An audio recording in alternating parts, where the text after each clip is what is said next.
Salut à toi. Aujourd'hui, je te retrouve pour répondre à une question qu'on me pose très souvent.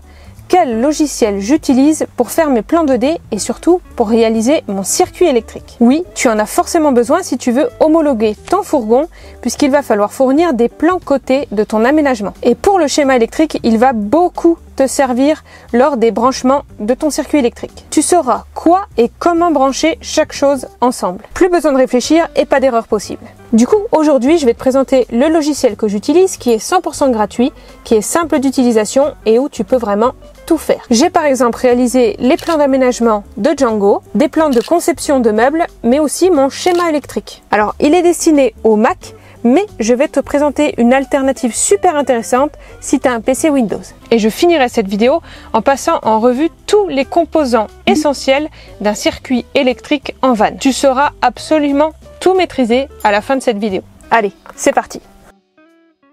Première chose, installer le logiciel sur ton Mac. Je te retrouve de suite. Donc là, c'est ultra simple. Tu vas sur l'Apple Store et tu vas taper dans la barre de recherche pour trouver le logiciel Curve. Donc là, moi, bon, il était déjà installé, mais tu vas cliquer ici sur le bouton installer. C'est pour les anciens Vectornator. Et il a été changé pour Linearity Curve. Et là, je te laisse tout simplement suivre ce que te dit ton MacBook parce que au final c'est très simple à télécharger et à installer sur un Mac. La deuxième solution, si tu as un PC Windows, tu vas ouvrir un onglet Google et tu vas taper Google Drive. Si jamais tu n'as pas de compte Google Drive, il suffit juste en fait d'avoir une adresse Gmail. Tu sais, quand tu te connectes à Google, forcément tu dépends d'une adresse Gmail. Donc là, moi j'ai un compte Google Drive. Et là, je vais faire accéder à Drive. Et là, tu vas voir sur le bandeau à gauche de Google Drive, tu as Nouveau. Tu cliques dessus et tu vas faire Google Slide. Et là, en fait, tu vas tomber sur le PowerPoint en version Google, donc qui est en ligne. Tu as besoin d'une connexion Internet pour ce logiciel-là. Mais tu vas pouvoir faire ton schéma électrique directement là-dessus. Il sera moins performant que celui que j'ai présenté pour Mac. C'est pas un logiciel de vectorisation en tant que tel, mais c'est avec ça que j'avais fait le premier schéma électrique de mon fourgon Jericho, le tout premier que j'avais. Donc ça sera largement suffisant si tu veux un plan électrique joli et bien fait. Ensuite, la deuxième chose à faire maintenant, c'est d'aller récupérer tous les éléments de ton circuit électrique. J'entends par là l'image de ta batterie, l'image de ton chargeur booster, etc. Donc là par exemple, je vais me rendre sur Google Images et je vais taper par exemple mes batteries, moi, tu le verras dans une autre vidéo, c'est les batteries à au lithium. Hop, donc là, je vais cliquer sur une image. Sur le panneau de droite, il t'ouvre l'image. Je fais un clic droit, enregistrer l'image sous. Je vais faire un nouveau dossier. Ça marchera pareil sur ton ordi PC. Hein. Tu crées un dossier où tu vas mettre toutes les images de tous les composants de ton circuit électrique. Donc je vais mettre IMG pour image. Et là, je vais mettre batterie auxiliaire. Enregistrer. Ensuite, qu'est-ce que je vais avoir besoin?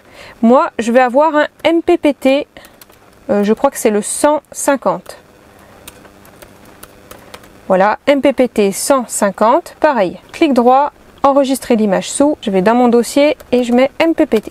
Donc toi, je t'invite à prendre tous les accessoires que tu as choisis. Si tu t'es pas encore décidé sur le matériel que tu vas acheter, tu peux très bien mettre des images, ça marche aussi. Je te retrouve après une fois que j'ai tout enregistré. Alors maintenant que le logiciel Curve est installé, je vais faire ouvrir. Ensuite, je vais me connecter. Donc toi, tu peux faire créer un compte. Hein. Et ensuite, tu fais tout simplement nouveau document. Tu double-cliques. Ensuite, il va te proposer tout un tas de formats différents. Moi, je m'embête pas. Soit je prends le 1080p, qui est la résolution classique d'un A4, on va dire. Soit, sinon, je me mets en A3. Comme ça, je sais que j'ai une grande surface en fait pour créer tout ce que j'ai envie. Donc là tu as ta planche de travail, là tu as différents calques, ici tu n'en auras pas forcément besoin donc tu peux le fermer avec barre latérale ici. Voilà, et maintenant tu vas pouvoir commencer à créer ton schéma électrique. Donc comme tu l'as vu, moi je me suis fait un dossier image où j'ai mis absolument tous les composants essentiels de mon circuit électrique. Donc ce que je fais tout simplement, je vais commencer petit à petit à disposer tous ces éléments sur mon schéma électrique. Donc généralement je commence par les batteries auxiliaires. Voilà, ici. Donc, je les redimensionne. Hein. Hop. Et je les mets généralement hop, tout en bas. Donc moi il faut savoir que j'en ai 3. Donc commande C, commande V sous Mac. Voilà. Je mets mes 3 batteries en bas. Donc ça va être la partie batterie auxiliaire. Je fais la même chose pour la batterie moteur. Donc là, c'est la batterie du véhicule. Hop, que je vais mettre en haut. En fait, il faut essayer là de séparer déjà tout ce qui est 12 volts de tout ce qui est 230 volts. Le 230 volts, moi, généralement, je le mets à gauche pour vraiment le séparer. Et ensuite, je vais mettre les différentes façons de recharger ici, sur la partie de droite. Donc là, je vais avoir la partie rechargement par mon alternateur du véhicule. Ensuite, on va avoir tout ce qui est recharge par le solaire. Donc là, ça va être le MPPT. Hop, je vais le mettre un peu plus bas parce qu'il va falloir que je puisse caser mes panneaux solaires. L'Orion, c'est lui qui va me permettre de recharger par l'alternateur de mon véhicule. Donc il va aller juste en dessous la batterie moteur. Enfin la batterie du véhicule. Je vais mettre les panneaux solaires. Hop. Donc moi j'en ai 2. Hop. Si besoin, si tu as besoin de redimensionner, parce que tu vois là, cette image là, elle a des bords blancs qui peuvent empiéter, tu vois, quand je le mets là. Donc tu double-cliques sur le panneau et tu as ces petits aiguilles ici pour recadrer ton image. Ce qui fait qu'après, tu vois, tu peux la rapprocher, il n'y a pas de souci. Ça c'est le côté pratique. Donc j'ai mes panneaux solaires qui vont être rechargés avec le MPPT, enfin qui vont recharger mon parc batterie par le MPPT, et j'ai la batterie du véhicule qui va être, enfin qui va me permettre de recharger mes batteries par l'aide de l'Orion. Maintenant, moi ce que je fais, il manque une dernière recharge possible, ça va être avec mon Multiplus, qui fait donc à la fois recharge comme un chargeur classique de maison, et qui me fait aussi convertir mon 12 volts en 230. Donc là, c'est pour ça que je te dis, je le mets à gauche, lui, puisqu'il va me permettre à la fois de recharger mon parc batterie et ici d'avoir ma partie qui va être reliée aux prises électriques et à la prise P17. J'ai aussi, voilà, une prise P17 comme méthode de recharge via mon Multiplus. Hop, voilà. Ensuite, ce qui va manquer là, ça va être les panneaux de fusibles. Donc là, ça va être le circuit, on va dire 12 volts.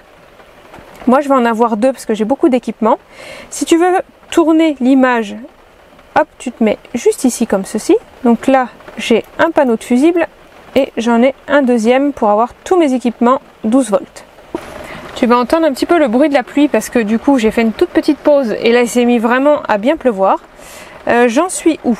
Voilà, donc là, j'ai installé tous les équipements, on va dire, et tu vois, je vais même jusqu'à rajouter les COS en fait au niveau du boîtier de fusible en 12 volts, tout simplement parce que ça me permet de voir combien j'ai d'équipements dessus, où est-ce que je les mets, etc. Là par exemple, c'est des portes fusibles 12 emplacements, donc je vais m'assurer qu'il y ait 12 COS. Donc là, si tu veux, alors en termes de manipulation, donc tu vois, là ça sélectionne aussi le porte fusible alors que je ne veux pas. J'appuie sur la touche Shift et je désélectionne en restant appuyé en fait dessus, je désélectionne le panneau de fusible.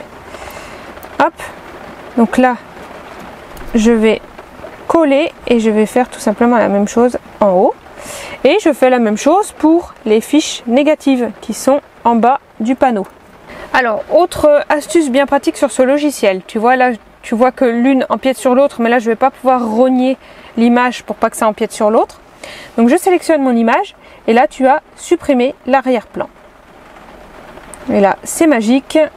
Hop, voilà, il n'y a plus d'arrière-plan. Donc là je vais pouvoir copier celle où il n'y a plus d'arrière-plan. Hop, pour les mettre côte à côte. Hop, voilà. Voilà, et en fait je vais supprimer ça et je vais refaire un copier-coller parce que c'est exactement les mêmes. Hop, voilà. Bon là j'ai un petit peu, tu vois, changé comment j'ai organisé tout ça. Libre à toi de les installer à peu de choses près comme tu veux, mais il faut que ce soit assez propre parce qu'après tu vas devoir tout câbler, pardon, ensemble et ça risque après d'être un peu le bazar si tu mets ça n'importe comment. Voilà, maintenant mon schéma est prêt, j'ai tous mes composants. Maintenant il va falloir que je relie par des câbles tout ça. Donc là je t'invite à aller voir la vidéo que j'ai tournée juste ici en haut à droite de ton écran qui va calculer tout seul la section de tes câbles. Et du coup une fois que tu sais la section de tes câbles, tu vas voir tu as des gros câbles, des plus petits câbles, etc. Et bien l'idée sur ce schéma électrique, c'est vraiment d'utiliser en fait une grosseur, une épaisseur de trait différente suivant si tes câbles sont plus ou moins gros. Normalement tu vas pas avoir 15 000 grosseurs de câbles. Et moi par exemple je mets jusqu'à des sections de 25 mm carrés. Je sais que bah voilà ça sera ma plus grosse section de câble. Non, je dis en plus des bêtises parce qu'au niveau de mes batteries j'ai du 35 mm carrés. Donc bah, le 35 mm carrés, je vais dire que c'est une épaisseur de je sais pas moi, tiens bah, commençons à les câbler ensemble. Pour les câbler tu vas aller dans cet outil là, le carré, qui te donne toutes les formes géométriques que tu peux dessiner. Donc là je veux des traits et je vais relier alors le pôle par exemple positif ou négatif, voilà ici, avec les autres pôles négatifs. Donc là je fais des copier-coller, hop, j'ai 3 pôles négatifs. Donc je mets des traits d'une épaisseur, là l'épaisseur elle est à 10, tu vois, ça sera mes plus grosses épaisseurs de câble. Donc ça marche la même chose que pour les images, hein. Tu peux tourner comme tu veux ta forme. Si tu appuies sur Shift, il tourne à 90, 45, 0, tu vois, tous les 45. Donc moi je fais ça, hop, voilà, c'est vraiment un câble, tu vois, là, ensuite un autre ici et un autre qui ira ailleurs, tu vois. Il faut vraiment symboliser chacun des câbles que tu vas avoir. Et il va repartir ce câble au shunt. La deuxième astuce, attention, c'est là par exemple, tu vois, c'est vraiment le shunt que j'ai au niveau de mon circuit électrique. Donc si je zoome, tu vois, tu as la borne load et la borne batterie. Donc là, je sais que ce câble là qui vient de mes batteries, il faut qu'il aille sur la cosse ici à gauche de la batterie. Donc je vais vraiment symboliser sur mon schéma de câblage que ce câble là, il va jusqu'à la cosse batterie. Hop, voilà. Là, c'est correct. Ensuite, je vais faire la même chose pour les câbles positifs. Donc je sélectionne les 3 câbles ici parce que ça va être les mêmes. Sauf que cette fois-ci, hop, ça va être des câbles rouges positifs. Je change leur couleur. Donc c'est du 35, donc l'épaisseur elle change pas hein, de mon trait. Je les mets un peu plus haut pour pas qu'ils s'empiètent les uns sur les autres, sinon ça va faire moche. Voilà. Et lui il va aller sur la borne positive. Voilà, premier câble. Et je vais aller rejoindre le dernier pôle positif. Et cette fois-ci, le pôle positif va partir jusqu'à mon répartiteur, comme je t'avais dit, le bornier positif. Donc là, hop, je reprends un câble rouge de 35 mm carrés qui va aller, hop, pareil, je vais tricher un peu. Alors lui, autre chose, autre fonctionnalité qui peut être utile quand tu as une image, moi je veux la retourner, tu as ceci là qui fait des retournements par symétrie. Donc là, hop, tu vois, il m'a retourné le bon schéma et dans le bon sens. Voilà. Donc là, par exemple, j'ai câblé toute la partie batterie. Ensuite, je sais que ces 3 appareils-là vont être reliés à ce fameux porte-fusible Mégafuse, donc par des câbles rouges. Donc, par mon calculateur de section de câble, je sais que c'est du 16 mm carrés des fois et du 25. Donc ben, par exemple, je vais aller voir la borne batterie plus, je me mets en dessous et je relie, hop, une fiche avec un fusible qui sera bien défini ici. Sauf que là c'est plus du 35, c'est du 16 mm carrés. Donc ben là je vais baisser à 8 ou même 7 parce que j'aurai aussi du 25 mm carrés. Ensuite, je fais pareil pour l'Orion, c'est aussi du 16 mm carrés. Donc là, pareil, je zoome, je regarde, donc ça va être sur la borne mince, output, et je le retourne, hop, pour le brancher avec la bonne section. Je fais la même chose pour mon multiplus cette fois-ci. Voilà, bon, tu l'as compris, hein. Là, le but, c'est de relier tous tes équipements avec les diamètres, les sections de câbles que tu as calculées dans le tableur, enfin que le tableur t'a calculé. Et donc, du coup, je vais te retrouver moi après, une fois que tout est câblé, pour te montrer le résultat final. Ce qui est important aussi, c'est, avant de te perdre, c'est que tu peux mettre ici avec le symbole texte, tu peux mettre du texte. Moi, ce que je fais, c'est que je mets la longueur aller-retour de mon câble, ou la longueur tout court, c'est à toi de voir ce que tu veux mettre dessus. Et je mets également la section en millimètres carrés. Comme ça, je me souviens au moment de câbler qui est quoi et ce dont j'ai besoin. Donc là, par exemple, pour le texte, je vais pouvoir je vais mettre ici, donc je vais mettre en 12 et je vais mettre en noir, je n'ai pas besoin que ce soit bleu. Je vais me mettre qu'ici, par exemple, c'est des câbles entre les batteries de 0,4 mètres. Moi, je ne parle pas en aller-retour, hein, et c'est du 35 mm carrés. Donc là, c'est voilà mes sections. Je vais en mettre qu'un en fait, parce que je sais que toutes mes sections, voilà, je peux faire ça, un pour le rouge et un pour le bleu, mais je sais que toutes mes sections fonctionnent de la même façon, hein. C'est des câbles identiques pour toutes celles qui sont interbatteries et même pour celle-ci. Et ensuite, par exemple, je sais que tout cela, il fait même pas 1 mètre et c'est du 16 mm carrés. Idem pour lui, idem pour lui. Et maintenant, le but, c'est de pouvoir faire la même chose pour tous les câbles. Après, c'est de l'agencement sur ton schéma pour pouvoir t'y retrouver, hein, aussi. Ensuite, la dernière chose que moi je fais, tu as compris, hein, je te laisse câbler tout ton réseau électrique, c'est que je me fais des boîtes, on va dire des boîtes où par exemple je vais mettre spot 1, qui correspondent en fait à tous mes électroménagers, à tous mes équipements électriques au final. Je me mets, alors c'est, ah oui, boîte plus écrit, c'est ça. Donc par exemple, voilà, on voit pas de contour. Et par exemple, les luminaires, bah, je me mets une case jaune. Donc là, j'ai mon spot numéro 1. Ensuite, j'ai spot numéro 2, etc., etc. Je peux faire d'autres catégories. Par exemple, je peux me mettre en, je sais pas moi, bleu, ça va être tout ce qui est relié à l'eau. Donc on peut mettre pompe H2O.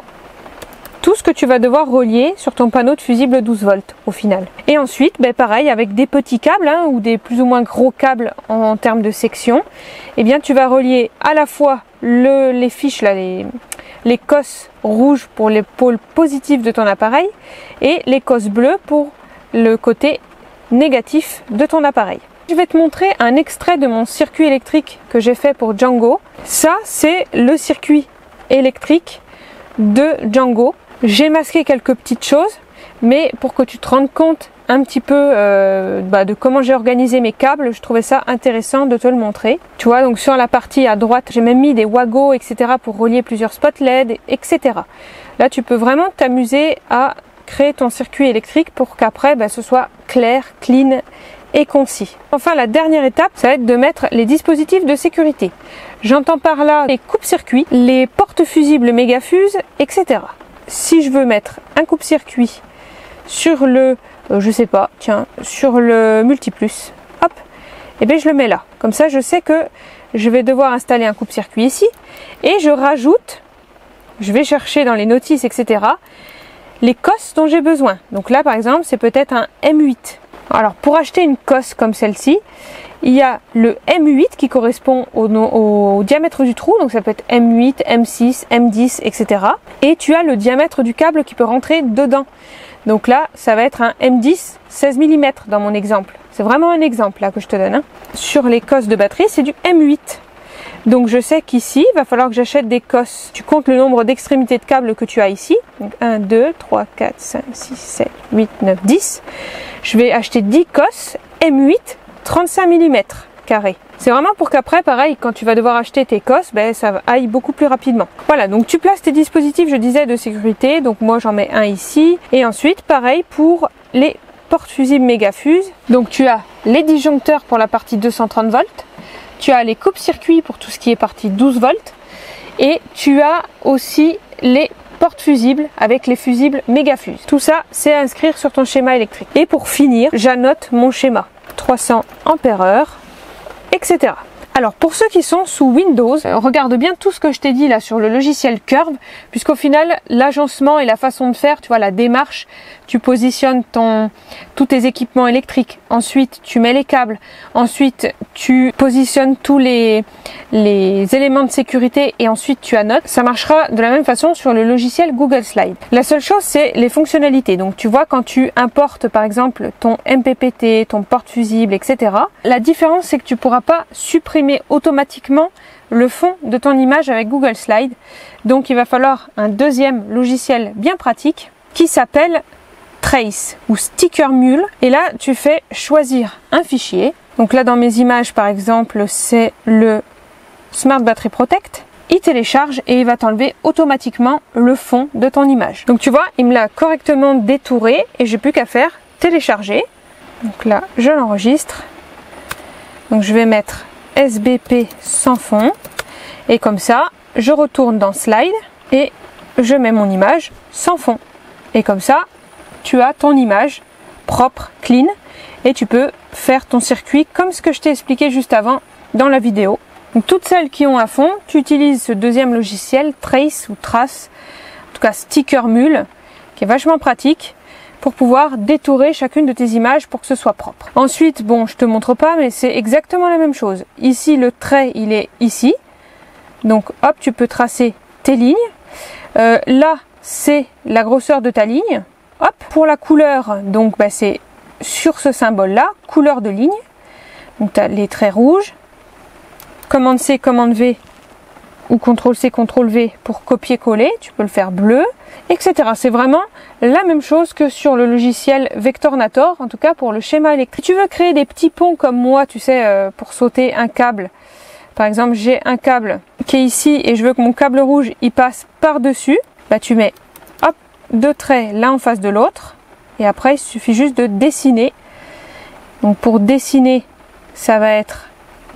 Tu peux faire un dessin à main levée. Donc là, moi, hop, généralement, j'essaye de faire assez propre. Et ensuite, bah, tu lui donnes les mêmes caractéristiques que celui que tu as fait auparavant. Donc j'avais mis 8 et j'avais mis rouge. Hop. Et après, bah, tu le repositionnes correctement. Tac, tu vois. C'est ce que j'avais fait avec le logiciel Vectornator. Enfin, Curves. Voilà pour ce qui est du schéma électrique avec le logiciel Curve ou l'autre logiciel que je t'ai présenté en version Windows. Je te montre également ce que j'ai réussi à faire avec ce logiciel Curve. J'ai fait des plans 2D de l'aménagement de Django. J'en ai d'ailleurs fait une vidéo que je te mets tout de suite en haut à droite de l'écran. Et j'ai également fait des fois des cotations de meubles, etc. Quand je veux créer un meuble et que je suis pas trop sûre, mais je teste avec ce logiciel, je prends les cotes, je dessine mes petits carrés pour tout mon meuble et je regarde si ça passe, je regarde comment agencer tout ça. C'est vachement pratique. Maintenant que tu sais utiliser parfaitement ce logiciel, ou en tout cas que tu m'as regardé utiliser le logiciel, je vais démystifier tout le jargon associé au circuit électrique d'un fourgon. Comme ça, tu seras pas perdu quand je te parle de MPPT, BMS, BMV, etc. Je vais vraiment passer en revue tous les termes techniques pour que tu puisses créer toi-même facilement ton schéma électrique à la suite de cette vidéo. Et je vais faire ça de manière assez ludique parce que je vais te proposer un petit jeu à la fin de cette vidéo pour tester tes connaissances sur ce jargon et comme ça tu verras si tu es devenu le maître Yoda de l'électricité en van ou en fourgon aménagé. Allez, c'est parti! Alors, je te retrouve quelques jours après, cette fois-ci il fait beau temps et je vais t'expliquer directement depuis mon coffre électrique chaque composant d'un circuit électrique en van. On va commencer par le parc batterie. Le parc batterie, je vais vraiment pas m'attarder là-dessus, mais principalement tu as tout ce qui est batterie lithium ou batterie gel plomb carbone ou encore des batteries qu'on appelle gel ou solaire, etc. Ça, ce sera l'objet d'une prochaine vidéo où je te parlerai plus en détail de tout ce qui est batterie en fourgon aménagé. Ensuite, la deuxième chose, c'est comment recharger justement ton parc batterie. Alors pour moi, tu as 3 solutions. La première, ça va être par la recharge solaire. Et ça va être réalisé grâce à ce qu'on appelle un MPPT ou régulateur solaire. Donc moi, j'ai par exemple ici un MPPT 150 qui me permet de recharger mon parc batterie grâce à mes 2 panneaux solaires de 300 watts. Ça me fait 600 watts au total sur le toit du fourgon. Ensuite, tu peux aussi recharger tes batteries auxiliaires grâce à ce qu'on appelle un chargeur booster ou Orion, ou tu peux également acheter ce qu'on appelle des coupleurs séparateurs comme le Syrix, tout ce qui est chargeur DC-DC. Tout ça c'est dans le même panier. Ça permet de recharger tes batteries auxiliaires que tu utilises pour ta partie habitable en utilisant l'alternateur de ton véhicule. C'est-à-dire que quand tu démarres ton véhicule, ça va faire justement travailler l'Orion ou le Syrix qui va te permettre de recharger grâce à l'alternateur du véhicule tes batteries auxiliaires. Et en fait le rôle du chargeur DC-DC ou coupleur séparateur, comme son nom l'indique, c'est de coupler deux batteries ensemble. Donc là ça va être la batterie moteur et la batterie auxiliaire qui est généralement située à l'arrière de ton véhicule. Enfin, la dernière façon de recharger tes batteries auxiliaires, c'est avec ce qu'on appelle un multiplus ou tout simplement un chargeur de batterie. Donc là, par exemple, moi j'ai le Multiplus 12835. Donc le Multiplus, lui, c'est un petit module, on va dire, différent d'un chargeur classique, puisqu'il fait à la fois chargeur de mes batteries auxiliaires qui sont situées juste en dessous, mais aussi il transforme mon 12 volts en 230 pour avoir de l'électricité comme à la maison. Donc quand tu as un chargeur ou un multiplus, tu peux le raccorder à une prise P17 qui est située à l'extérieur de Django. Tu vois, juste ici, j'ai ma prise P17. Je me branche à un camping ou chez moi, bref, à une prise classique. Et cette prise P17 est reliée à mon multiplus. Voilà, donc tu as vraiment ici les trois façons de recharger tes batteries auxiliaires. Tu as le régulateur solaire MPPT, l'Orion ou chargeur booster. Tu peux très bien aussi partir sur un Syrix qui est un coupleur séparateur pour recharger grâce à l'alternateur ou plus simplement grâce à la batterie moteur de ton véhicule. Et en dernier, tu as lui le multiplus ou un simple chargeur de batterie qui peut être potentiellement relié à une prise P17 sur l'extérieur. Maintenant, je vais passer à la partie 12 volts. Donc tu as le plus important pour moi, c'est lui. Lui, c'est quoi? C'est un Smart Battery Protect. Comme son nom l'indique, il est là pour protéger. Alors il va protéger quoi? En fait, il va protéger tes batteries auxiliaires des décharges profondes. En fait, c'est tout bête, c'est un dispositif qui va juste couper le jus qui va être desservi à tous tes consommateurs, donc tes spots, ton frigo, etc. Il va couper le jus si les batteries elles sont déchargées trop profondément. Tu vas lui indiquer un certain seuil de décharge à ne pas dépasser. Si ce seuil est atteint, il va automatiquement couper le jus pour desservir tous tes consommateurs. Donc sa position, elle est très simple, hein. Elle est entre les batteries auxiliaires et moi, là, je l'ai mis entre les panneaux de fusibles. Donc là, derrière tous les câbles, tu as deux panneaux de fusibles 12 volts, là où sont branchés tous mes équipements de Django, de mon fourgon. Ensuite, d'autres éléments de ton circuit électrique à ne pas négliger, c'est tout ce qui est protection. Donc ça va être quoi? Ça va être des fusibles. Tu en as deux sortes. Fusible à fiche pour le 12 volts que je viens de te montrer. Et tu as des fusibles Mégafuse. Donc là, c'est les plus gros. Ici, tu as tout un tas de fusibles Mégafuse. Ça, ce sont un fusible, Mégafuse. Du coup, si tu veux en savoir plus sur les fusibles, je t'invite à regarder la vidéo qui apparaît en haut à droite de ton écran. Je t'avais vraiment expliqué pourquoi mettre des fusibles et surtout à quoi ça sert, qu'est-ce que ça protège. Ensuite, en dispositif de sécurité, tu as aussi tout ce qui est coupe-circuit, juste ici. Moi, j'en installe un peu partout. J'ai des petits coupe-circuits pour chacun des appareils, on va dire, et j'ai un gros coupe-circuit juste ici, voilà, qui va tout disjoncter en cas de problème. C'est vraiment à considérer ça comme, tu sais, à la maison, le disjoncteur principal. Je coupe tout avec ça. Et pour la partie 230 volts, cette fois-ci, tu as ce qu'on appelle des disjoncteurs qui, cette fois-ci, vont te protéger toi ou ton installation. Moi, ils sont pareil, accessibles depuis la partie située sous le garage. Donc là, j'ai plein de disjoncteurs. Pareil, je t'en reparlerai dans une prochaine vidéo. Mais ça, ce sont des dispositifs de sécurité pour la partie 230 volts. Ensuite, on continue. Pour éviter de câbler beaucoup de choses sur les cosses de ta batterie ou de tes batteries, surtout si tu n'en as qu'une, c'est encore pire. Tu vois, là, c'est quand même assez propre sur les miennes. Tu as uniquement les câbles interbatteries qui sont situés sur les cosses. Tu vois, il n'y a pas énormément de câbles au niveau des batteries. Tu sais, dans mon ancien fourgon, j'avais fait tout câbler sur ma batterie auxiliaire et en vrai, ça faisait une grosse étoile. C'était vraiment pas pratique et pas forcément très sécuritaire. Donc là, tu as un autre dispositif qui s'appelle les borniers. Bornier positif, bornier négatif. Donc le bornier positif, je te l'avais dit également dans une dernière vidéo, c'est ici mon porte-fusible Mégafuse. Donc là, j'ai le MPPT qui arrive ici. J'ai également les panneaux de fusible 12 volts qui arrivent sur un autre, etc. Chacun arrive sur ces fusibles Mégafuse. Et après, je n'ai plus qu'un seul câble qui est ici, qui part à mon disjoncteur général. Et le disjoncteur général arrive au niveau de la cosse de ma batterie. Ce qui fait que là, tu vois, je n'ai que deux câbles. Le câble où tout arrive, ici, et le câble qui me sert à relier cette batterie aux autres. Point. De cette façon-là, c'est beaucoup plus propre en termes de câblage. Pour le pôle négatif, c'est la même chose, mais cette fois-ci, ça s'appelle un shunt. J'en reviendrai après à un autre appareil qui est relié au shunt. Le shunt, c'est quoi? Ça me sert de bornier négatif, il est juste ici.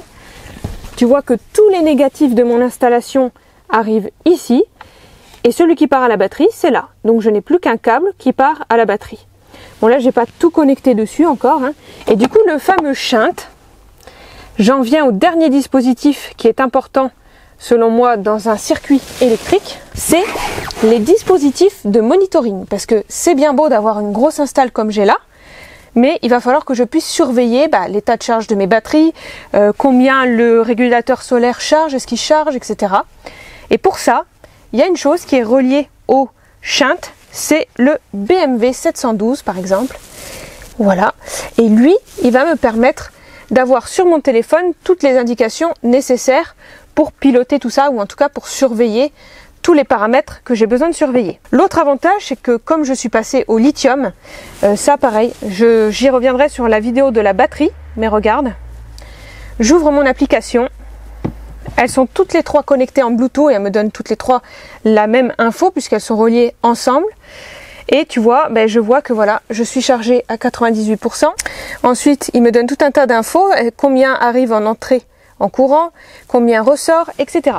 Donc là aussi, je peux monitorer grâce à mes batteries lithium tout ce qui rentre, tout ce qui sort et savoir tout simplement si ma batterie elle est trop déchargée ou pas. Moi, ce sera essentiellement le BMW 712 qui va me permettre d'avoir les mêmes choses que sur mon téléphone avec mes batteries lithium, voire plus. Parce que comme tout est connecté sur ce fameux shunt, le régulateur, l'Orion, etc., eh bien lui va pouvoir donner toutes les infos qui arrivent ici. Combien recharge le solaire, combien recharge par l'alternateur du véhicule, combien recharge par la prise P17, etc. Et le BMW, il ne faut pas que tu le confondes avec le BMS. Le BMS, je t'en parlais il y a 2 secondes, c'est ce qui est généralement dans des batteries lithium. C'est la même chose qu'un BMW, mais le BMS c'est spécial aux batteries lithium et c'est ce que te donne en fait l'écran de mon téléphone, toutes les infos, mais directement depuis la batterie. C'est le panneau de contrôle d'une batterie lithium en fait. Et ces BMS qui sont intégrés aux batteries lithium, ils peuvent être soit internes, comme j'ai moi, c'est-à-dire que je ne le vois pas, il est intégré à la batterie, soit externe. Mais voilà, bien ne pas confondre BMS qui est dans la batterie lithium et BMW qui est ton dispositif de monitoring de tout ton circuit. Voilà, maintenant tu sais absolument tout le jargon associé au réseau électrique en van ou en fourgon aménagé. Si jamais ça n'est pas assez clair pour toi, je te mets le doc juste ici. Tu vas pouvoir le télécharger en PDF. Je te laisse ouvrir la description de la vidéo. Il est gratuit et je te donne ça parce que c'est ton anti-sèche rien que pour toi, si jamais tu as besoin de recaler un petit peu tes connaissances. Maintenant, si tu veux tester tes connaissances, je t'ai préparé un petit jeu qui arrive juste après. Et comme ça, tu sauras tout simplement si tu as tout retenu ou s'il faut que tu t'entraînes encore. Ladies and gentlemen,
Alors, t'as tout réussi? Bon, je te laisse me dire en commentaire ton score si t'as envie, ou sinon, si t'as plus de 10 points, mets un petit karatéka, comme ça je verrai que t'es arrivé jusque là. Ensuite, si t'as aimé la vidéo, je te laisse la liker, c'est vraiment super important, et aussi de t'abonner à la chaîne. Vous êtes nombreux à me suivre sans être abonnés. C'est vraiment hyper important pour nous petits youtubeurs, parce que ça permet de mettre en avant nos contenus un peu plus dans la YouTube sphère. Tu l'as compris, c'en est fini pour cette vidéo. Maintenant, tu sais créer toi-même ton schéma électrique et tu sais parfaitement maîtriser le jargon associé au réseau électrique en van. Mais info très importante, si tu veux sauter cette étape ou si tu veux vérifier ton schéma électrique que tu as créé toi-même, sache que je vais commercialiser le schéma électrique de Django, donc de mon van, où il y a les 3 façons de recharger, tes batteries auxiliaires, où il y a tout un réseau électrique en 12 volts, mais aussi en 230, et où il y a tout le dispositif de monitoring de ton parc de batterie. Si tu es intéressé par ce schéma électrique, on va dire tout prêt, eh bien, je te laisse dérouler encore une fois la description de la vidéo et je te mets le lien de mon site internet. Alors attention, sois indulgent ou indulgente parce que si jamais tu ne retrouves pas ce lien de mon site internet, c'est qu'il n'est pas encore prêt. Voilà, c'est que tu visionnes vraiment dès qu'elle est sortie cette vidéo et je n'ai pas encore eu le temps de créer mon site internet. Par contre, si tu la visionnes beaucoup plus tard ou si tu veux la revisionner plus tard, ça devrait sortir aux alentours de janvier 2024. Donc un petit peu de patience et le site ouvre très bientôt pour que tu retrouves tous les documents nécessaires pour l'aménagement d'un fourgon ou d'un van. Moi je te dis à très vite pour une prochaine vidéo. Ciao!